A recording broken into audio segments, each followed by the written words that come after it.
여러분 혹시 우리 교회 표어가 뭔지 아십니까? 1년마다 교회 표어가 바뀌는 교회들도 있지만 우리 교회 표어는 매년 똑같습니다. 같이 한번 외쳐볼까요? 시작! 행복한 가정, 건강한 교회, 하나님의 가족 공동체. 우선 행복한 가정입니다. 교회를 이루는 가정들이 행복하지 못하면 교회가 절대 건강해질 수가 없습니다. 그래서 가장 중요한 것이 여러분들의 가정이 평안하고 행복해지는 것입니다. 그래서 코로나가 끝나면 행복한 가정을 만드는 일을 좀 돕는 그런 프로그램들을 계획하고 있고 또 그런 일들을 진행할 예정입니다. 그럼 건강한 교회는 어떤 교회일까요? 저는 건강한 교회는 한마디로 말하면 두 날개로 날아오르는 교회가 건강한 교회라고 생각합니다. 여기에서 말하는 두 날개는 여러 가지 의미가 있습니다. 일단은 목회자와 성도라고 하는 두 날개입니다. 목회자만 사역하는 교회는 건강한 교회가 되어질 수 없습니다. 사역의 영역이 성도들에게까지 넓어져야 됩니다. 그래서 모든 성도들이 같이 사역하는 교회, 그 교회가 건강한 교회입니다. 그래서 저희 교회 주보 앞에 보면 사역자라고 되어 있고 그 부분에 누구의 이름이 적혀 있냐면 성도들, 모든 교인들이라고 그렇게 적혀 있습니다. 목회자만 사역하는 교회, 그 교회는 병든 교회입니다. 금방 무너질 수밖에 없는 교회입니다. 목회자와 성도가 같이 사역하는 교회, 그 교회가 건강한 교회입니다. 또 두 날개라 하면 흩어지는 교회와 모이는 교회라고 이야기할 수가 있습니다. 우리는 모여야 합니다. 그리고 또 모였으면 다시 복음을 들고 흩어져야 합니다. 그래서 모이는 교회와 흩어지는 교회, 그렇게 이야기할 수가 있어요. 우리는 이런 목회자만 사역하는 교회도 아니라 성도들이 사역하는 교회, 모이기만 하는 교회가 아니라 흩어지는 교회. 그 다음에 또 하나는 대그룹, 이렇게 주일날 모여서 싹 같이 예배드리는 대그룹이 있는가 하면 소그룹이 활성화되어지는 교회. 그런 교회들이 건강한 교회다라고 그렇게 이야기할 수가 있습니다. 그 다음이 하나님의 가족 공동체입니다. 예전에 제가 어떤 교회에 갔더니 그 교회 권사님이 저에게 이런 이야기를 하시더라고요. 자기 교회를 자랑하면서 목사님, 저희 교회가 얼마나 좋은 교회인지 아세요? 저희 교회는요 분위기가 가족 같은 교회예요. 그렇게 이야기를 하더라고요. 그런데 여러분 아이러니하게도 가족 같은 교회는 절대 가족이 될 수 없는 교회입니다. 가족 같다 그 말은 무슨 말이에요? 가족 비슷한 느낌은 나는데 가족은 아니다 그 말이잖아요. 그죠? 그런데 오늘 성경은 저와 여러분들에게 이렇게 이야기를 합니다. 우리 교회 표어가 이 구절에서 나왔습니다. 자, 에베소서 2장 19절입니다. 같이 한번 읽어보겠습니다. 시작! 그러므로 이제부터 너희는 외인도 아니요 나그네도 아니요 오직 성도들과 동일한 시민이요 하나님의 권속이라. 저와 여러분은 외인이 아닙니다. 나그네도 아닙니다. 손님도 아닙니다. 우리는 하나님의 백성이고 하나님의 권속이다. 그렇게 이야기를 하고 있습니다. 자, 그런데 여기 등장하는 이 권속이라고 하는 말이 세번역 성경으로 보면 이렇게 번역을 해놨습니다. 자, 세번역 성경으로 같이 한번 읽어보겠습니다. 시작! 그러므로 이제부터 여러분은 외국 사람이나 나그네가 아니요 성도들과 함께 시민이며 하나님의 가족입니다. 자, 권속이라고 하는 말을 여기에서는 뭐라고 표현해 놨어요? 하나님의 가족이다. 그렇게 표현해 놓았습니다. 사실 권속이라고 하는 말보다 가족이라고 하는 말이 원문에 더 가깝습니다. 권속이라고 하는 말은 그 집에 속한 모든 사람들을 말하는 거예요. 근데 집 주인도 권속이고 아들, 딸도 권속이지만 누구도 권속일 수 있냐면 노예나 종들도 권속일 수가 있어요. 근데 가족은 누가 가족입니까? 한 피를 이룬 사람들, 한 몸, 한 피를 이룬 사람들, 그 사람들을 우리가 가족이다 라고 그렇게 이야기합니다. 자, 그래서 우리는 하나님의 가족입니다. 하나님의 가족이다. 저는 개인적으로 요한복음과 에베소서를 상당히 좋아합니다.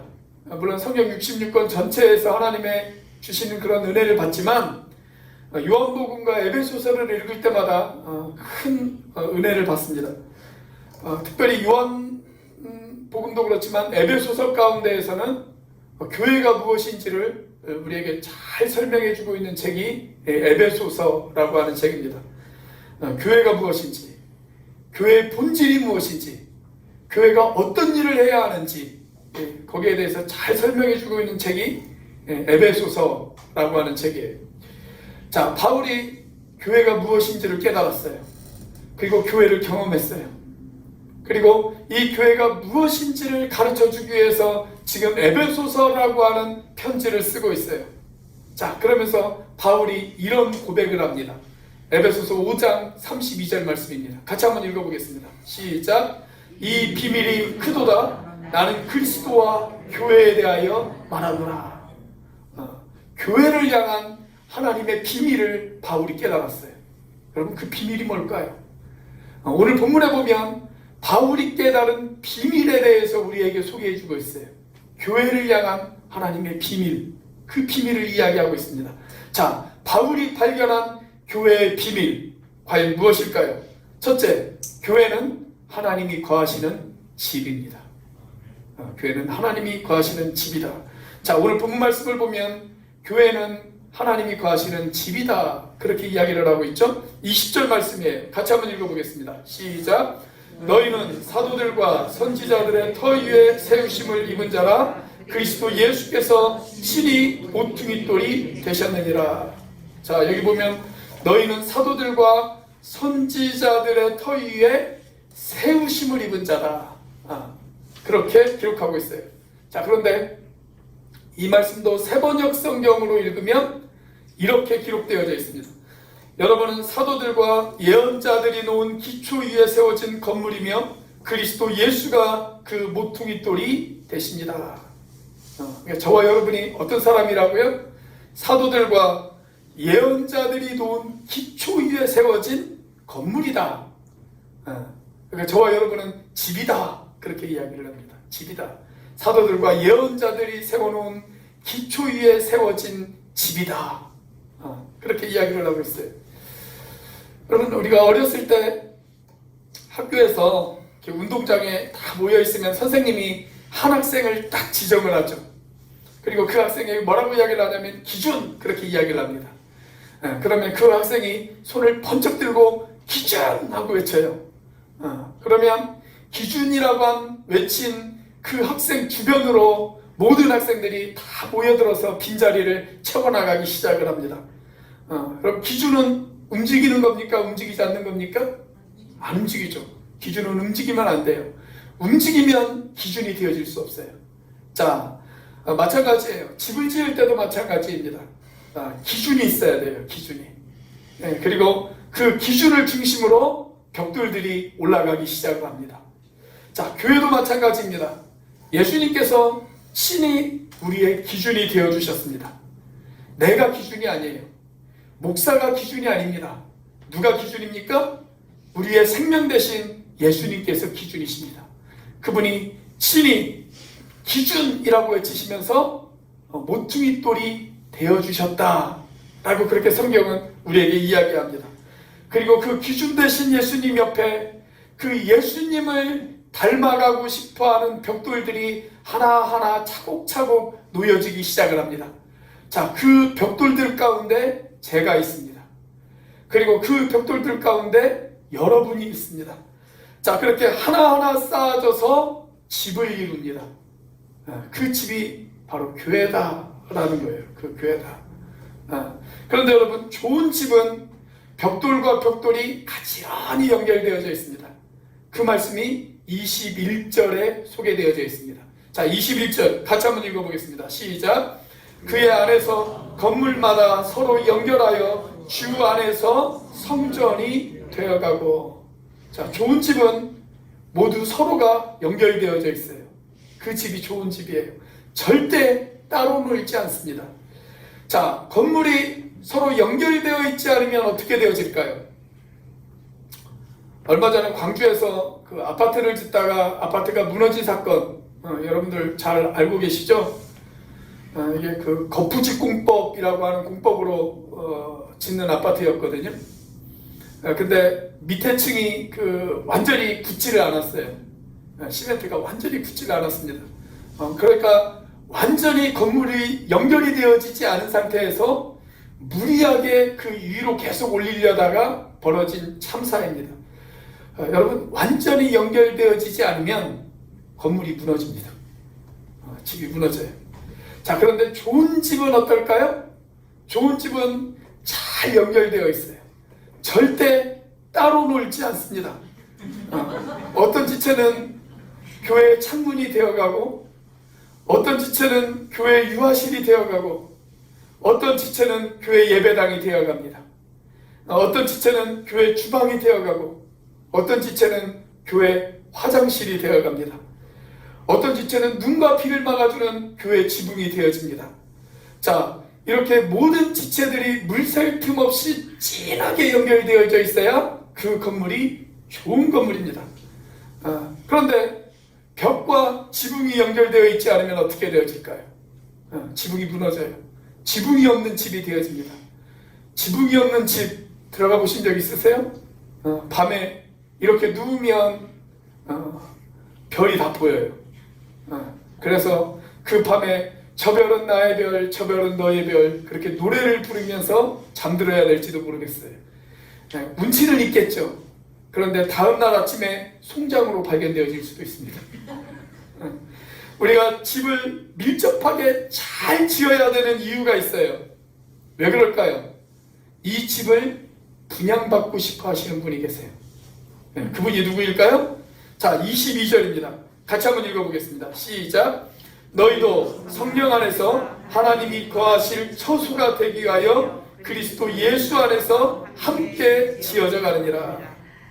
여러분, 하나님은 우리가 죽어서 천국에 가야만 만나는 그런 분이 아니에요. 그렇게 하나님은 멀리 계신 그런 분이 아니십니다. 우리가 벽돌이 되어 만든 그 집에 찾아오셔서 우리와 함께 사시는 분, 그분이 누구냐면 우리 하나님이세요. 그래서 하나님께서는 우리가 함께 지어져가는 그 집에서 우리와 함께 사시는 분이십니다. 그래서 우리는 하나님의 집입니다. 하나님의 집. 여러분, 우리 박중영 장로님을 만나려면 어디로 가야 될까요? 도남동에 있는 박중영 장로님 집으로 가면 됩니다. 우리 안경남 장로님을 만나려면 어디로 가야 될까요? 반대쪽인 한림으로 가셔서 안경남 장로님 집으로 가면 안경남 장로님을 만날 수가 있습니다. 자, 그러면 하나님을 만나려고 하면 어디로 가야 될까요? 저는 답을 다 알려주고 질문을 던지는 스타일입니다. 하나님을 만나려면 어디로 가야 될까요? 하나님이 계시는 하나님의 집으로 가야 됩니다. 하나님의 집. 자, 그렇다면 하나님의 집이 어디일까요? 하나님의 집. 물론 하나님은 어디에든지 다 계시죠. 그렇지만 하나님께서 집으로 삼으신 곳, 그곳이 어디냐면 함께 지어져가는 교회다. 그렇게 이야기합니다. 함께 지어져가는 교회가 하나님의 집이다. 그렇게 이야기하고 있어요. 어떤 사람들은 힘들면 바닷가를 찾아가는 사람들이 있어요. 어떤 사람들은 힘들면 산을 찾아가는 사람들도 있습니다. 어떤 사람들은 힘들면 포장마차를 찾아가는 사람들도 있습니다. 여러분, 포장마차에 찾아가면 거기에는 하나님이 계시지 않습니다. 거기에는 참이슬밖에 없습니다. 어디를 가야 하나님을 만날 수 있어요? 교회를 찾아가야 하나님을 만날 수 있습니다. 여기서 말하는 교회는 이 건물을 이야기하는 것이 아닙니다. 우리가 함께 지어져가는 우리 공동체, 그것을 말합니다. 교회를 찾아가서 나를 붙들어 주시는 하나님, 나를 세워주시는 하나님, 그 하나님을 우리는 만날 수가 있습니다. 지체들과 교제하면서 그들과 이야기하면서, 물론 아직 지어져 가고 있는 건물이기 때문에 때로는 상처를 받을 수도 있습니다. 그러나 그 지체들 안속으로 들어가야 우리가 그 안에서 하나님을 만날 수 있다는 거예요. 이 집은 하나님의 집임에도 불구하고 아직 지어져 가는 집입니다. 완성된 집이 아니에요. 지어져 가는 집이에요. 다듬어야 될 부분이 너무나도 많이 있습니다. 그래서 오늘 성경은 함께 지어져 가느니라 이렇게 이야기하고 있습니다. 이 말은 완료형으로 쓰여 있지 않아요. 현재 진행형으로 쓰여져 있어요. 계속해서 지금도 지어져 가고 있다는 거예요. 지금도 지어져 가고 있다. 여러분, 지어져 가고 있는 집 근처를 가보시면 여러분들이 이런 광고판을 볼 수가 있을 것입니다. 공사 중 통행에 불편을 드려 대단히 죄송합니다. 이런 글귀 여러분들 보신 적 있으시죠? 여러분, 완성되지 않은 집은 모든 것이 불편합니다. 때로는 정리되어지지 않아서 어지럽기도 하고 여기저기 발에 걸려서 넘어지기도 합니다. 그래서 상처를 입기도 합니다. 여러분, 우리의 집이 바로 그렇습니다. 때때로 아직 지어져 가고 있는 건물이기 때문에 때로는 상처를 입기도 하고 상처를 주기도 합니다. 그래도 포기하지 않고 함께 지어가야 할 집이라고 성경은 저와 여러분들에게 이야기하고 있습니다. 자, 우리 앞뒤 좌우에 있는 분에게 이렇게 한번 인사해 볼까요? 공사 중 불편을 드려 대단히 죄송합니다. 한번 인사해 보세요.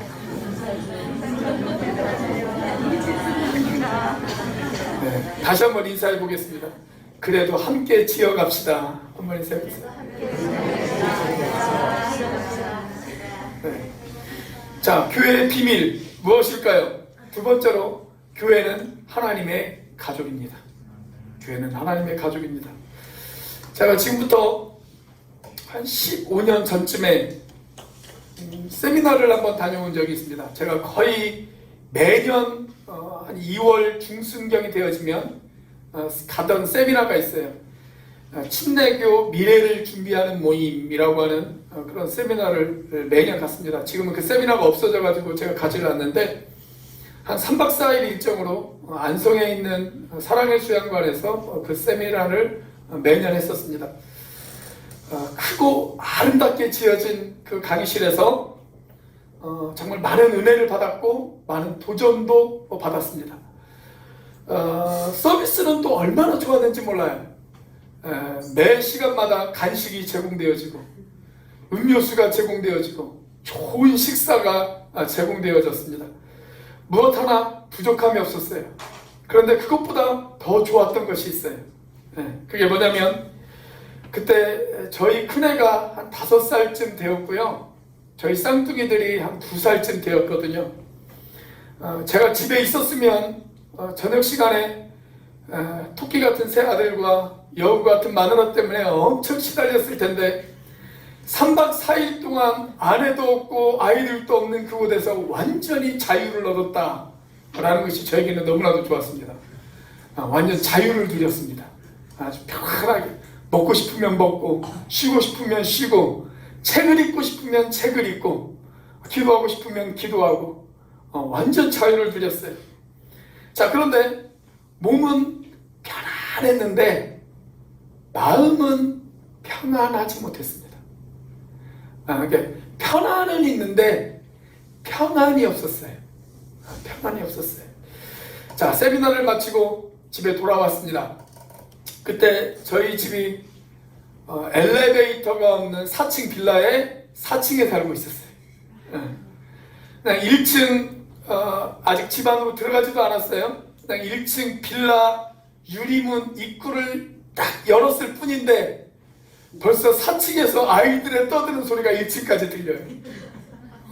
얼마나 떠드는지 왁짝지껄하는 소리가 들립니다. 자, 그런데 참 이상하죠? 그 소리를 듣자마자 마음에 평안이 찾아왔습니다. 평안이 찾아왔어요. 육체는 편안하지 못했습니다. 가자마자 엄청 시달렸어요. 육체는 편안하지 못했는데 마음은 평안했어요. 왜 그럴까요? 거기에 가족이 있는 집이기 때문에 그렇습니다. 가족이 있는 집이기 때문에. 가족이 있는 집이기 때문에 아이들에게 시달리면서도 거기에 맛을 말할 수 없는 평안함을 누렸습니다. 여러분, 손님으로 있는 것과 가족으로 있는 것은 엄청난 차이가 있습니다. 궁궐 같은 집에서 손님으로 있으면 마음이 불편합니다. 몸은 편할 수 있을지 모르겠어요. 그런데 마음은 불편해요. 내가 손님으로 있기 때문에 그렇습니다. 그러나 전세나 월세로 있더라도 주인으로 있으면 마음이 평안합니다. 마음이 평안해요. 교회도 그렇습니다. 손님으로 와 있으면 마음이 불편합니다. 그런데 주인으로 와 있으면 마음이 평안합니다. 손님으로 있으면 썰렁하고 자유롭지 못합니다. 그러나 주인으로 있으면 마음이 자유롭습니다. 자, 그 말씀이 우리가 아까 읽은 19절 말씀에 기록되어져 있습니다. 같이 한번 읽어보겠습니다. 시작. 그러므로 이제부터 너희는 외인도 아니요 나그네도 아니요 오직 성도들과 동일한 시민이요 하나님의 혼속이라. 너희들은 하나님의 가족이다. 주인이다. 이 교회의 손님이 아니다. 너희들은 주인이다. 그렇게 이야기합니다. 전에는 우리가 박씨였고 강씨였고 양씨였고 김씨였고 우리의 성이 다 달랐습니다. 그런데 이제는 예수의 피로 우리는 한 형제 한 자매가 되었습니다. 한 가족이 되었습니다. 그것을 어떤 분이 이렇게 이야기를 하시는 분들이 있더라고요. 예전에는 우리는 A형이었고 B형이었고 AB형이었고 O형이었습니다. 그런데 예수의 피가 우리의 마음에 흐르는 순간 우리는 다 같이 C형이 되었습니다. C, 크라이스트, 예수 그리스도형이 되었습니다. 그 말입니다. 예수 그리스도형이 되었습니다. 그래서 우리는 한 피바다 한 몸 이룬 한 가족이 되었습니다. 우리 박종규 장로님께서는 NR건설 대표이십니다. 그리고 우리 박종구 장로님께서는 온누리설비 사장님이십니다. 자, 박종영 장로님하고 박종구 장로님 둘이 만났습니다. 어떻게 인사할까요? 대표님 반갑습니다. 아이고 사장님 그러네요. 오래간만입니다. 두 분이 이렇게 인사할까요? 그렇지 않죠. 형, 동생 이렇게 이야기합니다. 왜 그렇습니까? 가족이기 때문에 그렇습니다. 그런데 회사에서 아무리 오랜 시간 동안 같이 근무한 사람이라 할지라도 절대 형이라고 부르지 않습니다. 사장님 이렇게 부릅니다.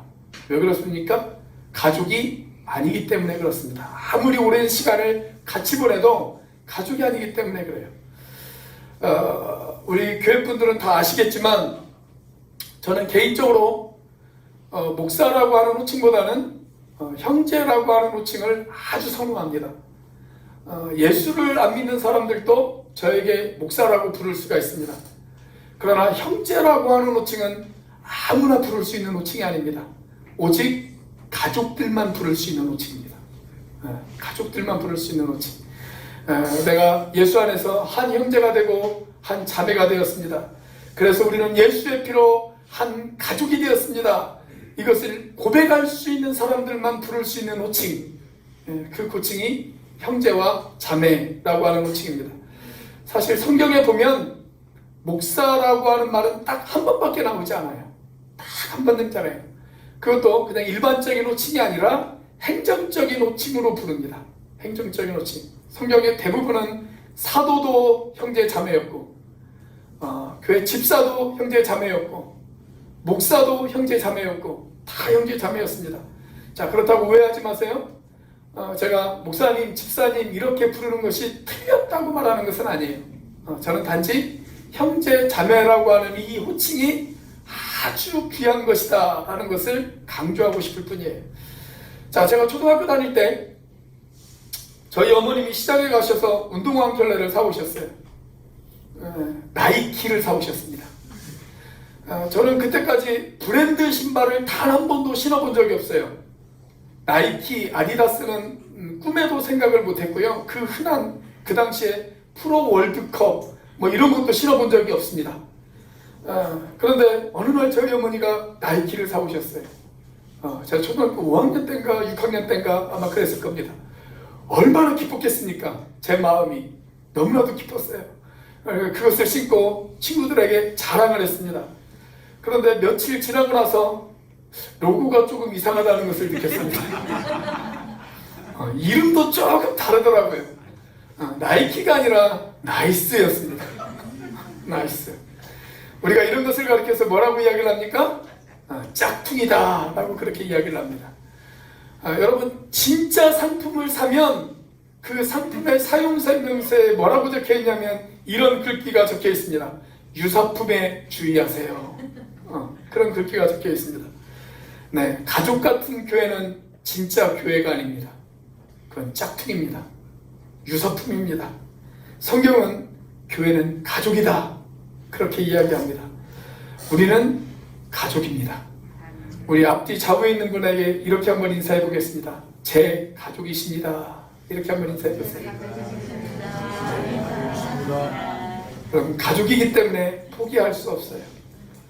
때로 상처를 주고 아픔을 줘도 가족이기 때문에 포기할 수 없는 겁니다. 네, 가족이기 때문에. 자, 교회의 비밀 무엇일까요? 교회는 가슴 저리는 그리움입니다. 갑자기 시적이지 않습니까? 교회는 가슴 저리는 그리움입니다. 여러분, 사람들은 너무 감정이 이렇게 북받쳐 오르면 말을 하다가 말을 못하죠. 말을 제대로 잊지를 못해요. 감정이 북받쳐 오르면. 자, 그런데 여러분, 성경에도 그런 표현이 등장하는 거 아세요? 글을 써내려가다가 너무나도 가슴이 북받쳐 올랐어요. 그래서 글을 미처 다 써내려가지 못하고 그냥 점점점으로만 표시해 놓은 곳이 성경에 딱 두 군데 등장합니다. 딱 두 군데 등장해요. 자, 그런데 여러분들이 가지고 있는 개역 성경에는 그 표현이 나오지 않아요. 옛날 개역 한글 성경에만 나와요. 개역 한글 성경에. 성경을 개정을 했다고 했는데 이런 면에서는 옛날 성경이 더 원본에 가까워요. 그래서 제가 하루는 그 한국 성서공회 홈페이지에다가 제가 항의를 한 적이 있습니다. 이 점점점을 없애면 어떻게 하느냐. 제가 한번 항의를 한 적이 있어요. 자, 첫 번째 말줄임표가 어디에 등장을 하냐면 고린도전서 9장 15절에 등장합니다. 자, 고린도전서 9장 15절을 개역 한글 성경으로 같이 한번 읽어보겠습니다. 시작. 그러나 내가 이것을 하나도 쓰지 아니하였고 또 이 말을 쓰는 것은 내게 이같이 하여 달라는 것이 아니라 내가 차라리 죽을지언정 누구든지 내 자랑하는 것을 헛된 대로 돌리지 못하게 하리라. 여기 보면 내가 차라리 죽을지언정 하고 뭐가 등장해요? 점점점이 등장해요. 점점점. 여러분, 어떤 조직이든지 간에 앞에서 이끌고 있는 사람을 잘 협조해주는 사람들이 있어요. 잘 협조해주고 도와주는 사람들이 있어요. 그런데 또 협조를 안 해주고 그냥 뒤에서 구경만 하는 사람들도 있습니다. 그런데 대부분 보면 우리 뭐 여든도 회장님이나 남전도 회장님이나 목자들이나 이런 분들이 아마 다 공감을 하실 텐데 잘 협조해주는 분들은 대체적으로 불평불만이 없습니다. 근데 불평불만이 많은 사람들이 누구예요? 잘 협조해주지 않는 사람들이 불평불만이 많아요. 아마 고린도 교회가 딱 그런 교회였습니다. 잘 협조해주지도 않으면서 뒤에서 불평불만만 되게 많은 교회. 그 교회가 바로 고린도 교회였어요. 자, 지금 예루살렘 교회가 큰 어려움에 처했어요. 그래서 예루살렘 교회를 돕자라고 많은 교회들이 그렇게 의견을 모았습니다. 그리고 헌금을 했어요. 자, 고린도 교회도 예루살렘 교회를 돕겠다라고 이야기를 했습니다. 그런데 헌금은 하지 않았어요. 그리고 그 일을 추진하고 있는 바울을 향해서 온갖 불평불만만 쏟아내기 시작을 합니다. 바울을 원망했습니다. 바울을 공격하기 시작을 합니다. 그러자 바울이 그것 때문에 마음에 큰 상처를 받았어요. 큰 상처를 받았어요. 자, 그래서 지금 뭐라고 이야기해요? 내가 나를 위해서 이 돈을 써본 적이 없다. 내가 차라리 죽을지언정. 그리고 갑자기 감정이 북받쳐 오르기 시작했습니다. 그리고 말을 제대로 잊지 못하고 한동안 머물면서 그냥 가만히 있었어요. 그게 뭐냐면 점점점이에요. 점점점. 말을 다 잊지를 못했어요. 여러분, 이 말을 이어가지 못하고 중간에 생략돼 버린 이 말, 이 말이 무슨 말이었을까요? 아마 제 생각에는 바울이 이런 말을 하지 않았을까, 그런 추측이 들어요. 내가 차라리 죽을지언정 내가 돈 때문에 치사해지지 않겠다. 내가 돈 때문에 비굴해지지 않겠다. 내가 돈 때문에 복음 앞에서 부끄럽게 살지 않겠다. 아마 이런 말이 생략되어지지 않았을까, 제 추측입니다. 자, 그리고 두 번째로 말문이 막혀서 말을 이어가지 못한 곳이 또 한 곳 등장합니다. 그곳이 바로 오늘 우리가 읽은 에베소서 3장 1절에 있는 말씀입니다. 자, 에베소서 3장 1절 같이 한번 읽어보겠습니다. 시작. 이러므로 그리스도 예수의 일로 너희 이방인을 위하여 갇힌 자 된 나 바울이 말하거니와. 자, 그런데 이 말씀도 개역 한글 성경으로 보면 이렇게 되어져 있어요. 자, 같이 한번 읽어볼까요? 시작. 이러함으로 그리스도 예수의 일로 너희 이방을 위하여 갇힌 자 된 나 바울은. 이러므로 그리스도 예수의 일로 너희 이방을 위하여 갇힌 자 된 나 바울은. 이렇게 되어 있습니다. 자, 본문에서 바울이 지금 교회에 대해서 이야기를 하고 있어요. 교회에 대해서. 교회는 하나님의 집입니다. 교회는 하나님의 가족입니다. 이렇게 교회를 이야기하다가 3장 1절이 이렇게 시작합니다. 이러함으로, 교회가 하나님의 집이고 하나님의 가족이므로, 그 말이죠. 하나님의 집이고 하나님의 가족인 교회를 세우다가 감옥에 갇힌 나 바울은, 이 말을 하다가 너무 감격스러워서 말문이 탁 막혔습니다. 그래서 더 이상 편지를 써내려가지 못하고 한동안 가만히 있었어요. 그리고 점점점으로만 표시해 놓았어요. 여러분, 바울은 하나님의 가족인 교회를 세우기 위해서 때로는 배고픔에 눈물을 흘렸고 때로는 외로움에 눈물을 흘리기도 했습니다. 때로는 반대자들이 던지는 돌을 맞아 눈물을 흘리기도 했습니다. 그래도 교회를 세워나가는 일, 그 일을 포기하지 않았습니다. 자, 그렇게 그가 세웠던 교회 중에 디모데가 있습니다. 그가 세웠던 교회 중에 디도라고 하는 사람이 있습니다. 그가 세웠던 교회 중에 실라라고 하는 사람이 있습니다. 그가 세웠던 교회 중에 소스테네가 있었고 에바브라도 있었습니다. 그가 세웠던 교회 중에 그를 위해 목이라도 내어놓겠다고 고백했던 아굴라와 브리스길라 부부도 있었습니다. 그가 세웠던 교회 중에 두기고라고 하는 사람이 있었습니다. 그가 세웠던 교회 중에 베베라고 하는 자매도 있었습니다. 자, 바울이 지금 교회를 위해서 쭉 써내려가다가 자신과 함께 했던 그 교회들의 얼굴이 떠올랐을 거예요. 그 교회들의 얼굴, 두기고의 얼굴이 떠올랐을 것이고, 디모데의 얼굴이 떠올랐을 것이고, 디도의 얼굴이 떠올랐을 것이고, 브리스길라와 아굴라 얼굴이 떠올랐을 것입니다. 힘들었지만 함께 격려했던 그들, 함께 지지해 주었던 그들, 힘들고 어려울 때 함께 보듬어 주었던 그들, 그들을 생각을 하니까 가슴이 떨리고 눈물이 핑 돌아서 더 이상 글을 써내려갈 수가 없었어요. 내 목숨처럼 사랑했던 그들. 그래서 하나님의 집이요 하나님의 가족인 교회를 세우기 위해서 함께 같은 것을 생각하고 같은 것을 말하고 같은 것을 꿈꾸었던 그 사람들, 그 꿈을 이루기 위해서 함께 고난과 아픔을 겪었던 그들의 얼굴이 떠올랐을 것입니다. 그러자 가슴 한복판에서 뜨거운 눈물이 솟아올랐을 것입니다. 그리고 아무 말도 할 수가 없었어요. 그리고 눈물만 떨어뜨렸을 거예요.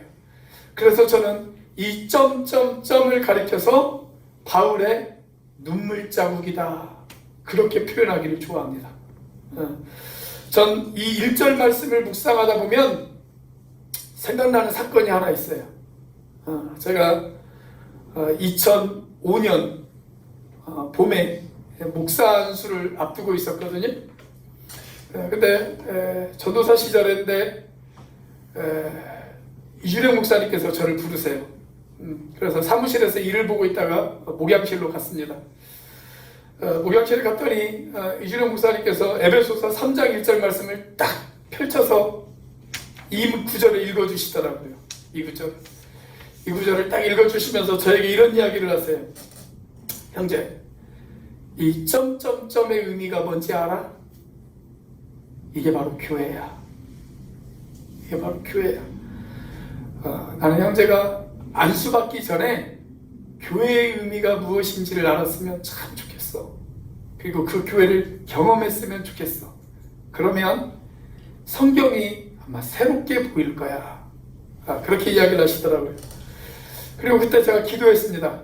하나님, 교회를 경험하게 해주세요. 그냥 제가 관념적으로만 알고 있는 교회, 그냥 하나님을 믿는 사람들의 모임, 그런 관념적으로 알고 있는 그런 교회가 아니라 정말 하나님의 집이고 하나님의 가족인 교회를 경험하게 해주세요.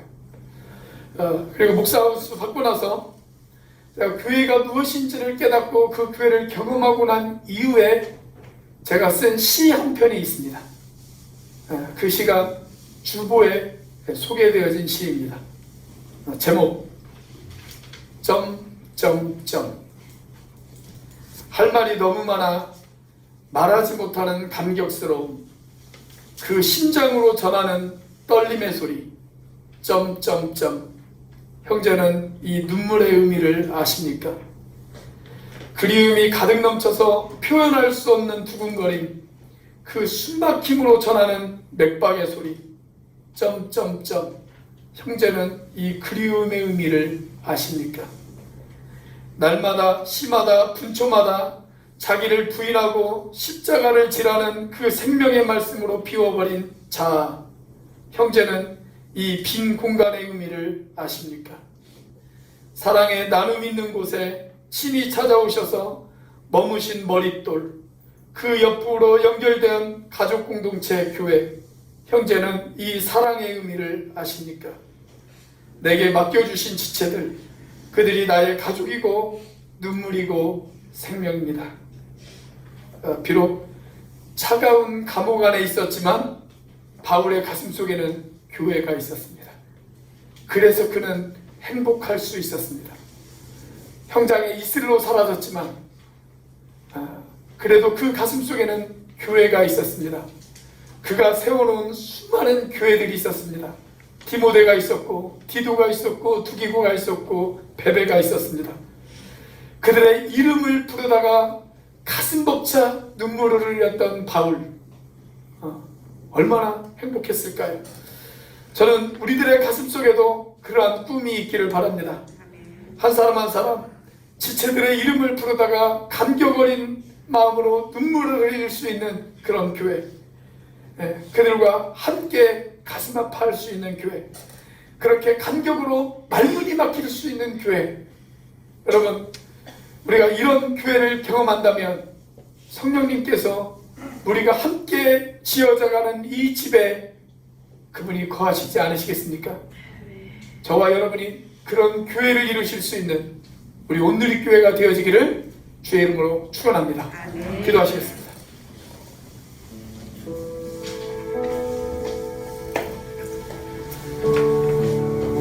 사랑하는 형제자매 여러분, 바울에게 있어서 꿈에도 소원은 교회였습니다. 나의 소원은 첫째도 교회, 둘째도 교회, 셋째도 교회였습니다. 잃어버린 영혼들을 찾아서 그들을 주님의 몸된 교회로 세우는 것, 그것이 바울의 희망이었고 바울의 꿈이었습니다. 그것이 바울의 사명이었고 바울의 살아가는 이유였고 바울의 소명이었습니다. 차가운 감옥 안에서도 바울이 행복할 수 있었던 이유, 그것은 교회가 있었기 때문입니다. 그들의 얼굴을 떠올리면서 숨막히는 감동을 경험했기 때문에 그렇습니다. 하나님, 우리도 그 꿈을 꾸게 해주세요. 그런 감동이 우리들 가운데도 있게 해주세요. 우리 이 시간 한 목소리로 같이 한번 기도하도록 하겠습니다. 같이 한번 기도합니다. 할렐루야. 살아계심에 역사하시는 주님 감사합니다. 오 하나님, 주님 인도해 주시고 역사하여 주시옵소서. 하나님의 집인 교회, 하나님의 가족인 교회, 아버지 하나님의 그래서 가슴 저리는 아버지 하나님의 그런 눈물 흘림이 있었던 아버지 하나님의 그 교회, 아버지 하나님의 그 교회를 하나님 우리도 경험할 수 있도록 하나님 인도하여 주시옵소서. 아버지 하나님의 바울이 그 교회를 세우기 위하여 아버지 하나님의 눈물을 흘리며 하나님 그가 수고하고 애를 썼던 것처럼 아버지 하나님의 우리들도 그 교회를 세우기 위하여 아버지 하나님의 같이 눈물을 흘리고 땀을 흘리고 아버지 하나님의 같이 마음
믿음을 가슴에 새깁니다.